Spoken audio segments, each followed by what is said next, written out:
Boa noite, estamos de volta e vamos dar sequência a esse evento que promete, né? Eu fiquei muito entusiasmado e emocionado com a palestra da Megan e a intervenção da Agnes, e agora eu gostaria de dar as boas-vindas e convidar as minhas colegas Gabriele Guglielmi e Suzane Rocha Mariano para se juntarem a mim. Boa noite, Gabriele, boa noite, Suzane. Boa noite. A Gabriele vai fazer uma palestra para a gente, que eu acho que encaixa perfeitamente com todo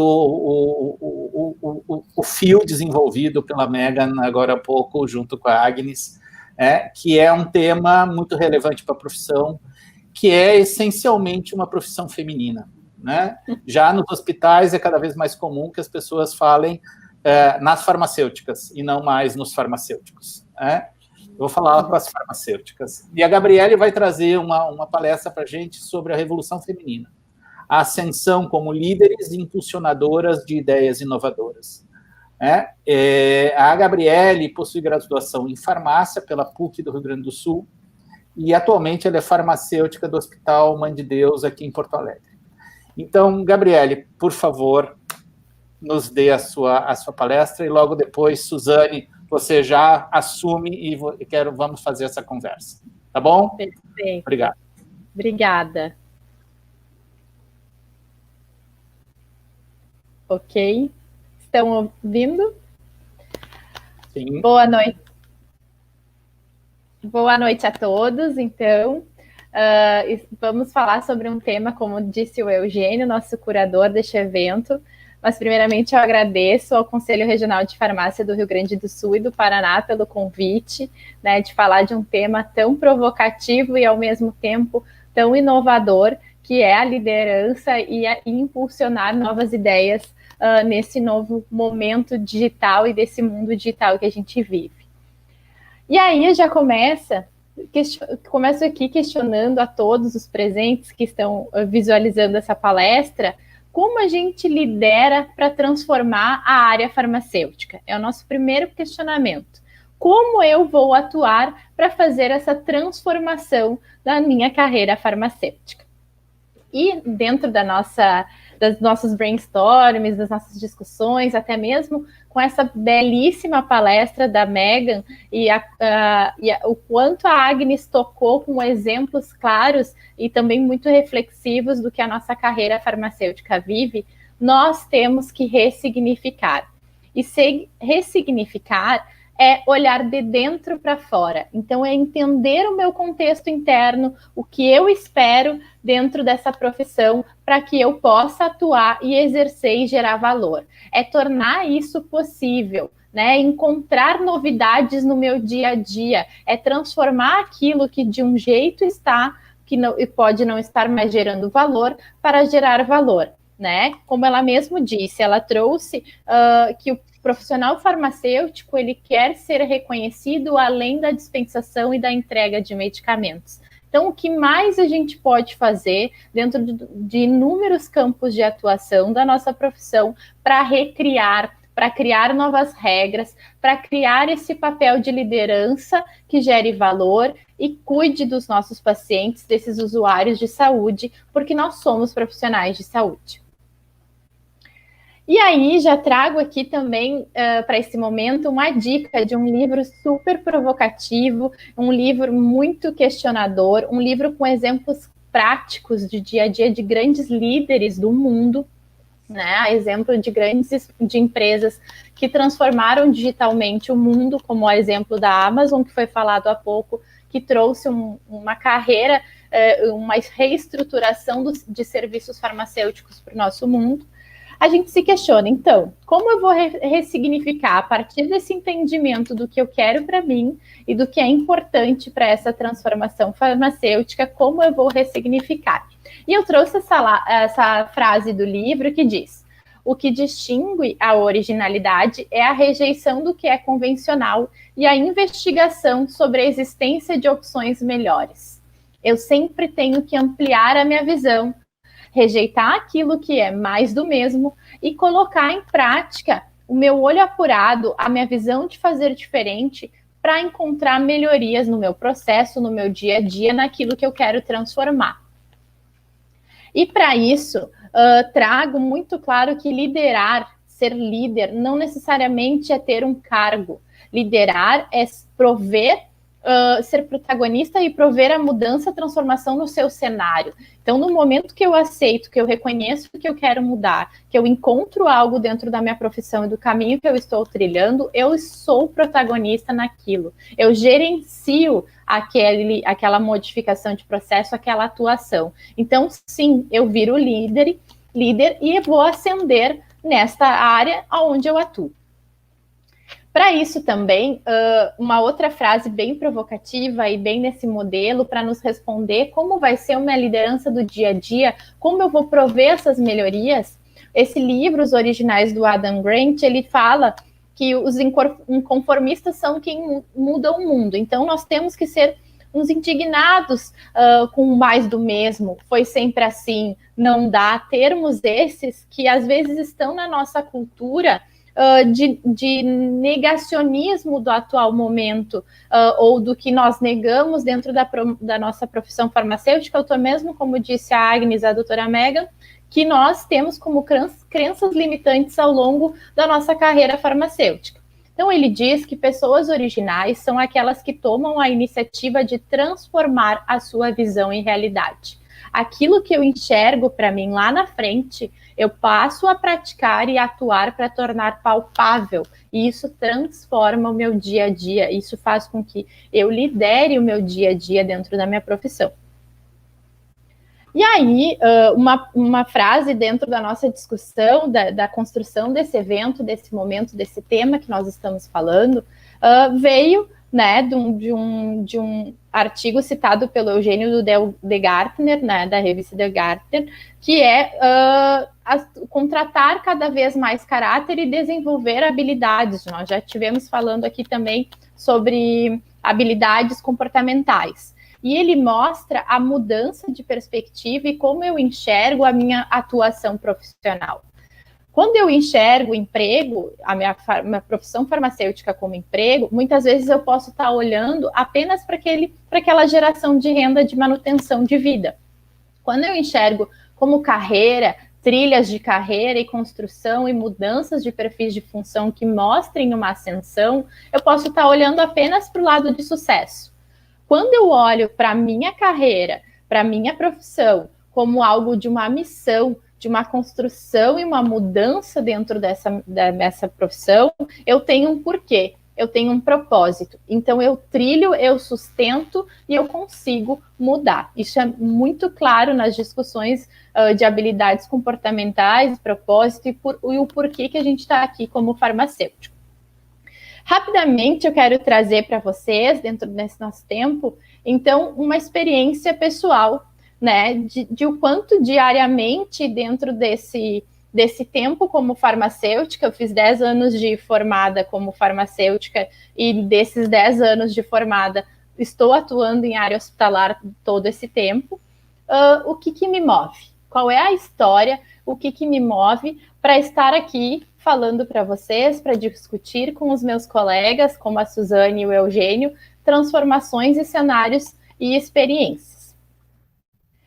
E o que me move é mudar essa perspectiva, né? O farmacêutico é muito visto no balcão, dispensando medicamento, atuando em área logística, em área de estoque, atuando em questões administrativas, mas o meu papel e o que eu trilhei nesse tempo de formação é tornar esse profissional como um protagonista, um gerador de valor aonde ele atua.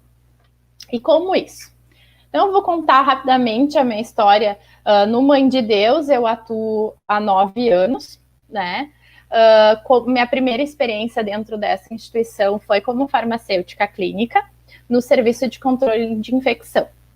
Lá, né, é um outro âmbito de atuação farmacêutica, é um outro âmbito de atuação administrativa, porque também interage com áreas assistenciais e com áreas de governança administrativa. E nós tínhamos um programa de controle de antimicrobianos, já existente na instituição desde os anos de 2007, e se teve um primeiro farmacêutico fixo desse setor.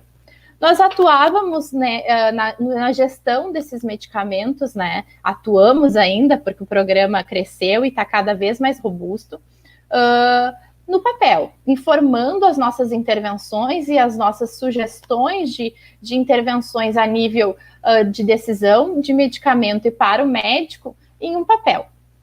Após um tempo e entendimento desse processo, nós passamos a usar essas intervenções e com contato telefônico, nós ligávamos para o médico. Então, em um ano e 8 meses depois, nós passamos a questionar os médicos, a discutir pelo contato telefônico. Então, nós da equipe, tínhamos eu e um médico infectologista, nós ligávamos, conversávamos, entendíamos a escolha do médico, colocávamos os nossos parâmetros técnicos e de gestão de antimicrobianos, né, para ele, buscando a modificação ou até mesmo melhoria da terapia medicamentosa para aquele paciente. Depois de um tempo, nós passamos a colocar restrito alguns desses programas, então, como é que eu posso dizer? Especificamente por áreas, na UTI, na emergência, na unidade de internação, e passamos a fazer o corpo a corpo, como eu coloquei aqui para vocês, o face-to-face. Isso foi uma mudança de cultura incrível, porque esse serviço, não só o programa de antimicrobianos, ele foi para dentro das áreas assistenciais para falar sobre medicamentos, sobre indicação terapêutica, sobre melhor gestão desses medicamentos, né, dos antimicrobianos, e também discutir o paciente como um todo, olhar para o paciente além do papel, além da prescrição e além do medicamento. Então, entender em toda a integralidade como era essa atuação e exigiu que nós, como profissionais farmacêuticos, fôssemos atuar frente a frente, né, com esses profissionais que manejam os pacientes. Hoje em dia, e os dados que eu posso dizer aqui para vocês, nós já avaliávamos desde o papel a adesão a essas intervenções, elas saíram de 30% para 95%, 98%, né? Intervenções que chegam a mais de 500 intervenções, 800 intervenções que ajudam, são custo-efetivas, que restringem amplo espectro de antimicrobianos, então atuando também na resistência microbiana, e exigiu, na minha experiência e dos atuais farmacêuticos que passam por esses serviços e atuam no face-to-face, que eles fiquem próximos à equipe médica, à equipe de enfermagem e possam entender o paciente como um todo e virem participantes ativos. O que isso exigiu? Exigiu uma mudança de postura, uma mudança de conhecimento, porque além do conhecimento agregado da nossa profissão e da academia, tivemos que interfacear com a farmácia, também com os enfermeiros, com os médicos, entender a clínica do paciente na beira do leito e, para isso, ser mais ágil nas decisões e nas indicações terapêuticas em melhoria em prol do cuidado daquele paciente. Então, dentro dessa experiência, eu consegui perceber que todo esse tempo de mudança foi necessário para mostrar, não só para mim, mas para com quem a gente conversa sobre a experiência e que possam exercer esse mesmo modelo em outras instituições, que exige que o farmacêutico ele tenha que perder os medos, enfrente novos conhecimentos e busque para agregar ao que ele está fazendo e entenda que ele vai interfacear com outras especialidades e ele tem que mostrar ao que veio e colocar a cadeira ativa dele ali. E isso é possível. Ao final, eu coloco aqui a tecnologia porque eu me lembro no meu tempo de estágio, das minhas mentoras de estágio em farmácia hospitalar, que elas diziam, fazer farmácia clínica com papel e caneta a gente faz. Eu vou lá, eu compilo dados de exames laboratoriais, eu busco ficar em medicamentos de caráter crítico, né, e vou trilhando o cuidado desse paciente. E hoje em dia existem tecnologias, a exemplo de gerenciamento por analytics, gerenciamento de dados por inteligência artificial, até mesmo sistemas de hospitais que conseguem nos prover cada vez mais rápido informações dos pacientes que estavam no papel e ficam por meio eletrônico e que nos gerem melhor performance e façam eu sair da farmácia, façam eu sair do balcão. Então, essa experiência me trouxe a minha motivação diária, porque não é só para mim, é para qualquer colega farmacêutico. Nós queremos que os farmacêuticos estejam gerando valor no cuidado dos pacientes, nos usuários de saúde. Essa é uma experiência hospitalar, mas quem diz que essa experiência não pode ser exercida em outros meios de atuação como nós temos e foi falado pela nossa presidente, né? Então, eu acho muito importante trazer esse relato pessoal para vocês, porque é isso que me move para a transformação como farmacêutica diariamente, mesmo hoje não estando atuando diretamente nesse campo de controle de infecção. E para isso, essa frase também é do livro, ele diz que as regras e os sistemas são criados por pessoas. Então, quando eu estou num modelo, por exemplo, do papel, aquilo foi criado por alguém, baseado e fundamentado sobre alguma evidência e alguma necessidade. Mas essa consciência pode me dar coragem de refletir como eu posso mudá-la. Então, no momento que eu entendo que do papel eu posso ir para uma ferramenta de inteligência artificial, por exemplo, e inovar a tal ponto, né, ou entender que a automatização dos processos logísticos e de estoque, como tem no exemplo aqui do slide, cada vez mais estarão nas nossas instituições, basta esses valores e novos fornecedores aparecerem no mercado, porque elas vão gerar segurança, vão reduzir custo operacional e atender com melhor performance, então qualidade e eficiência, eu tenho que me tornar diferente, eu tenho que inovar, então eu tenho que buscar um desenvolvimento para modificar essas regras e sistemas para que eu, farmacêutico, consiga atuar e gerar valor naquilo que eu tenho de melhor, que é cuidar dos pacientes. E isso é uma mudança de cultura, porque no momento que eu entendo essas dores, no momento que eu entendo essa sistemática e eu vejo e consigo intermediar com outros profissionais, com outros colegas, realizar benchmarks, eu entendo que eu posso modificar, porque exemplos fora, às vezes, do meu cenário, mostram que modificaram e tiveram melhorias. Então, às vezes, é mudança de cultura, mudança de perspectiva e de visão, modificações de processos que poderão fazer com que eu coloque o farmacêutico como protagonista, dentro daquela visão que eu comentei para vocês do que me move. E aí, para trazer esse modelo de lideranças femininas, né, e também olhar para um mundo além da farmácia, nós temos um grande exemplo brasileiro, que é a Luísa Trajano, responsável por essa grande corporação, que a gente já pode chamar assim, que é a Magalu. Ela diz, uma frase muito importante que ela fala, é assim: comece fazendo o que é necessário, depois o que é possível, e de repente você estará fazendo o impossível.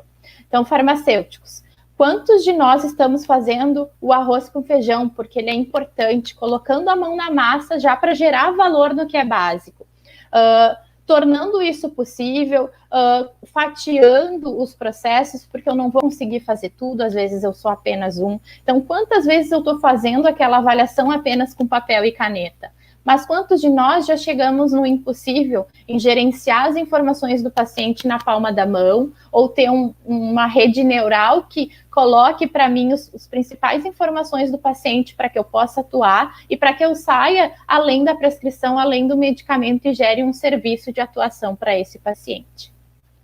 Além disso, a Melinda Gates, coloco também o livro dela aqui, ela fala muito sobre a conexão humana, o quanto se conectar com as pessoas e entender a humanidade do outro, nós temos em comum e podemos transformar esse cenário. Quantos de nós nos conectamos com outros colegas? Quantos de nós, em fóruns como esse, utilizamos para debater e gerar transformação e ideias e discussões que coloquem uma perspectiva mais positiva e impulsionadora desse trabalho que a gente realiza, né? E ela também diz que todas as mulheres em todos os lugares têm as mesmas esperanças se a gente quer ser autossuficiente e criar vidas melhores para nós mesmos, para as pessoas que amamos. Então, se eu amo a carreira farmacêutica, se eu entendo que aquilo é é importante para mim e que eu posso gerar mais transformação, o quanto disso eu estou fazendo para o meu dia a dia, eu estou respondendo para mim como para me movimentar e me fazer chegar da minha visão, tornar realidade. E aí, eu trago aqui para vocês, com essa foto, algo que impactou para mim muito no dia de hoje, porque hoje é o dia 20 de janeiro de 2021, o Dia Nacional do Farmacêutico, e aqui representado por essas 4 farmacêuticas, a Juliana Flett, a Karina Zaleski, a Tamires Bortoloso e a Cecília Schering. Algumas delas já estão comigo no Mãe de Deus há uns quase desses 9 anos, e eu trabalho mais diretamente com elas há 5 anos. E muitas delas, em várias discussões, a gente dizia que o farmacêutico não era chamado para atuar na equipe, na linha de frente, não era reconhecido para estar num fórum multiprofissional e discutir caso clínico e para muitas vezes fazer intervenções necessárias para gerar mais valor. E hoje, com essa foto, e se elas estiverem me vendo e representada por elas para todo o grupo que eu trabalho diretamente ou que eu já trabalhei, sim, é possível, porque elas entraram como linha de frente, elas puderam ser vacinadas. A gente sabe que esse questionamento chegou para o CRF, para o nosso sindicato, se o farmacêutico ia ser vacinado nessa primeira fase, e sim, eles foram. E foi só possível porque elas foram para a linha de frente, elas estão nas áreas de Covid, né? Elas são farmacêuticas daquelas áreas, mas foi porque elas quiseram e porque elas geraram transformação. Porque se deixasse, e se pelo sistema, né, de recursos humanos, a gente ainda está lá como área de apoio. A gente ainda está lá como uma área que não fica no privilégio de cuidados como esse. Mas a modificação, a transformação que nós fizemos no nosso cenário, sim, nos colocou na primeira fase de vacinação do Covid. Então, é possível, e é possível porque elas querem e porque elas geram transformação, muitas vezes apenas com papel e caneta. Então, esse é o meu relato, né? Eu agradeço a todos aqui, e para isso, também eu pergunto para a Suzane, o que te move? Gabi, obrigada pela oportunidade de demonstrar que farmacêuticas, sim, estão na linha de frente, e muitas outras, né, conhecemos muitas outras, tenho grandes amigos farmacêuticos que também estão na linha de frente, e que, sim, ficou uma pergunta a ser respondida em relação à vacinação, e você demonstrou que sim. E o que me move, Gabi, eu acho que a necessidade, a questão de saber que na outra ponta tem alguém que precisa, que na outra ponta tem uma pessoa que precisa de amparo, que precisa de apoio, que precisa ser escutada e que precisa de atenção. E como foi falado pela Agnes em diversos pontos, acho que esse ponto, inclusive, está a alma, né? O farmacêutico precisa extrair esse... Poxa, eu tenho uma pessoa que eu preciso cuidar, né? E falando um pouquinho em relação a esse cuidado e tecnologia, é muito importante a gente entender 3 pontos que eu queria destacar aqui, Gabi, em relação ao que você falou, e principalmente voltado para a tecnologia. Mas antes, eu queria só pontuar um dado que eu achei bem importante, e para que a gente pense em relação a esse cenário. No mundo todo, muitas mulheres ainda não alcançaram o topo das suas profissões, das lideranças das profissões. E isso eu não falo no Brasil, isso eu falo no mundo inteiro. Quando eu falo no mundo inteiro, são em torno de 24, 25% das mulheres estão no topo, estão na liderança, estão no comando. É uma parcela muito pequena, né? E por que isso acontece? Se a gente for desmembrar isso aqui, a gente vai ficar horas falando dos motivos, mas eu deixo uma reflexão de como que a gente pode mudar esse cenário, né? De como nós, mulheres, podemos mudar esse cenário. Em relação à conexão da tecnologia, eu queria colocar 3 pontos aqui que eu acho bem importante. O primeiro ponto é a questão da transformação digital versus pessoas. Então, o que acontece muito? As pessoas falam assim, poxa, mas vai vir uma revolução tecnológica, uma transformação digital, e eu como profissional? O que eu vou fazer? E agora? O que vai acontecer? Então, o que eu queria deixar bem claro é que a transformação digital, ela é um processo de pessoas para pessoas, e que a tecnologia, ela é apenas uma ponte. Apenas não, ela é uma ponte que liga a pessoa que faz, que desenvolve ideias, que desenvolve estratégia para solucionar o problema da outra pessoa. No caso, o profissional desenvolvendo meios, formas de levar soluções para o paciente. E a tecnologia é justamente essa ponte. Então, sem o profissional e sem o paciente, não existe, não tem essa tecnologia, né? Então, a tecnologia ela não vai surgir se não tiver essas duas pontes. Então, esse é o primeiro ponto. Um segundo ponto que eu queria levantar é em relação à flexibilidade cognitiva. É a questão que a gente fala muito de estimular o desafio, estimular as novas experiências, ao conhecimento, ao aprendizado. Eu acho que a gente precisa desaprender algumas coisas para aprender novas coisas. Buscar conhecimento, sair um pouco do nosso ambiente que já é muito fechado, abrir um pouco a mente. E a Oprah diz uma frase que eu acho importantíssima, e que se vocês tiverem um papel e uma caneta em mãos, anotem, que é o seguinte: precisamos mudar o paradigma para servir. Então, a gente sim precisa mudar a forma de pensar, a gente precisa mudar o nosso ambiente para a gente servir. E servir quem está precisando, e tem muita gente precisando. E o terceiro ponto que eu coloco aqui é a questão da adaptabilidade. Tem uma frase também que eu gosto muito, que é do Bruce Lee, que ele fala o seguinte: seja água, meu amigo. A água, ela é flexível, ela é volátil, ela é flexível, ela é fluida, ela se adapta de uma forma que ninguém imagina. Se tem uma pedra no meio do caminho, se tem um galho no meio do caminho, ela simplesmente passa por aquilo, como se nada tivesse acontecendo, né? Então, quando a gente fala que seja uma água, a gente está simplesmente falando, nos preparando para as adversidades. Então, se preparem para as adversidades, se preparem, sejam água, busquem conhecimento, busquem evolução. E a Sherry, a gente estava falando da Sherry mais cedo, né, Gabi? Ela tem um livro que é o Plano B. E é muito... Vou contar só um ponto rapidinho, tá, Eugênio, para eu te dar a fala. 1 minuto. Ela fala que precisamos ter um plano B. Mas a gente precisa nos preparar para esse plano B. Então, pode ser que daqui a pouco tempo, tenhamos que fazer grandes revoluções, mas que estejamos preparados para isso, tá? Eugênio, pode falar. Eu sei, porque a gente tem tempo aqui e a gente tem 1 minutinho para fazer o encerramento.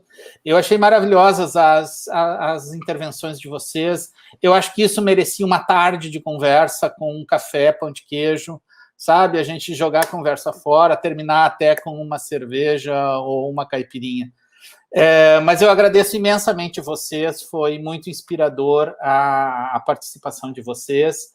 E eu quero agradecer as pessoas que estão contribuindo. De novo, nós não vamos ter tempo para fazer as perguntas, e eu espero que todo mundo fique ligado, que daqui a pouquinho a gente vai voltar, e eu vou falar com vocês agora, dessa vez, junto com a minha colega Elaine Capucho, da Universidade de Brasília. E não esqueçam de tirar fotos, tirar selfies, e postar e marcar os conselhos nas redes sociais. @CRFRS e @CRFParaná.